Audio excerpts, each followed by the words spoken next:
Привет, Никита, Сашко. Я вам много радости и надеюсь, что все в жизни получится. Imagine winning a medal for one country, standing on that podium, hearing your country's anthem, and then someone from halfway around the world looks at the camera and says, "He's ours." That's exactly what happened to Ilia Malinin, and nobody saw it coming. This is not just a story about figure skating. This is a story about identity, ownership, and one of the most controversial claims in Olympic sports history. Stay right here, because by the end of this video, you're going to question everything you thought you knew about how nations claim their athletes. But before we get to the bombshell, you need to understand who Ilia Malinin actually is, because if you don't, none of this is going to hit the way it should. Ilia Malinin is by every metric a phenomenon. Born in Fairfax, Virginia, an American kid, the son of two professional ice skaters who emigrated from Uzbekistan to build a life in the United States. He grew up on American ice rinks, trained on American soil, competed under the American flag. He is the American flag as far as figure skating is concerned. At just 17, he became the first skater in history to successfully land a quadruple Axel in competition, the single hardest jump ever attempted in the sport. Sports scientists had been debating whether the human body could even execute it cleanly. Ilia did it, on purpose, like it was Tuesday. The skating world called him the Quad Bod. Not ironically, that's actually his nickname, the Quad God. He went on to win the Grand Prix final. He dominated the US Championships. At the 2026 Winter Olympics, Ilia Malinin was the most watched figure skater on the planet. Millions of Americans tuned in, screaming at their screens. He was the face of Team USA's entire skating program. So here's where it gets interesting. While all of this was happening, while Ilia was out there representing the United States on the biggest stage in sports, a man in Moscow was sitting down for an interview. His name is Alexander Zhulin. He is one of Russia's most decorated figure skating coaches, and he said something that sent shockwaves through the skating community.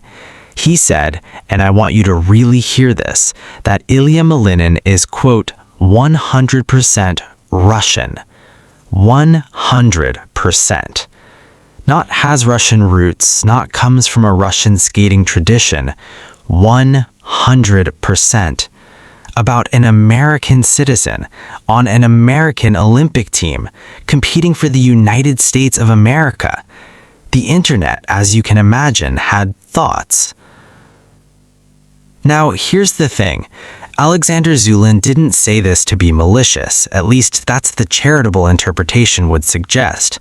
He was almost certainly speaking about skating culture, about lineage, about the technical tradition that Ilia's parents came from. Ilia's father, Roman Malinin, trained in the former Soviet skating system. His mother, Tatyana Malinina, was a competitive skater who represented Uzbekistan. So when Zhulin says Russian, he may mean Russian skating DNA. He may mean the soul of Russian figure skating lives inside every jump Ilia makes. That is a genuinely romantic, poetic interpretation. But here's the problem with that interpretation. It doesn't matter what he meant. What matters is what he said.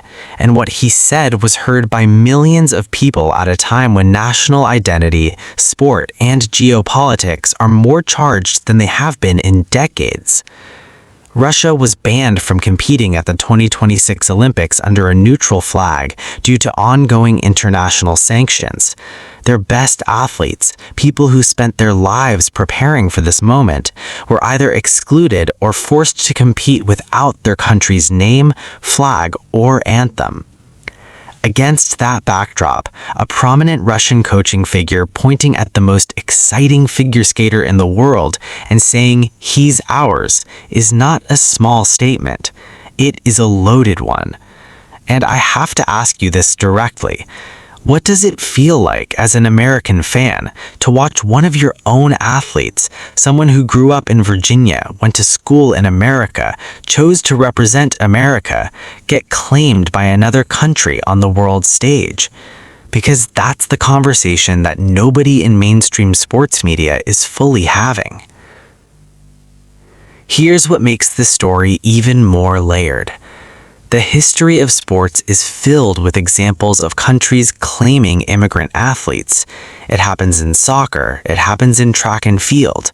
Nations pour resources into training young athletes, and when those athletes emigrate and succeed elsewhere, the country of origin often feels a sense of ownership that it never fully lets go of. In the skating world specifically, the Russian influence is profound and undeniable. Russian coaches, Russian choreographers, and Russian technical philosophy have shaped virtually every major skating nation for the past 40 years. The idea that Russia made a skater, even one who was born in America, trains in America, and competes for America, is not entirely culturally foreign. But there is a critical difference between influence and ownership, and Alexander Zhulin's phrasing crossed that line in a way that cannot be easily walked back.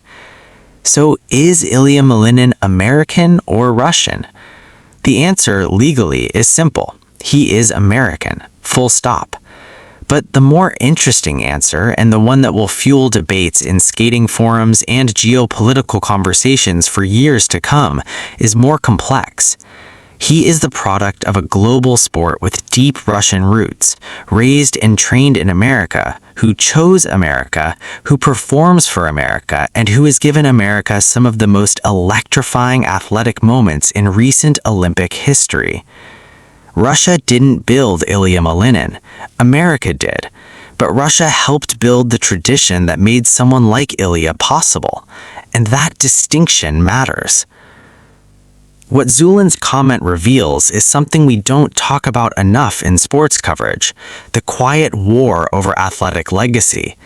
Nations don't just compete on the ice or the track or the field. They compete for credit. They compete for the story. And when an athlete like Ilia Malinin comes along, once-in-a-generation talent, heir to a global tradition, competing under a flag that wasn't his parents', that war gets louder. Ilia Malinin knows exactly who he is. He's never wavered, never hedged, never expressed ambiguity about his American identity. He skates for the United States. He wins for the United States. He is the United States. And no coach, no matter how legendary, no matter what country they represent, gets to take that away with a single sentence in an interview. If this story opened your eyes, hit that like button right now. It genuinely helps this channel reach more people who care about the real stories behind the headlines. Subscribe if you're new, because we cover the controversies that mainstream sports media glosses over. And drop your answer in the comments below. Do you think Alexander Zhulin's claim was innocent, or was it something more? I'll be reading every single one. See you in the next one.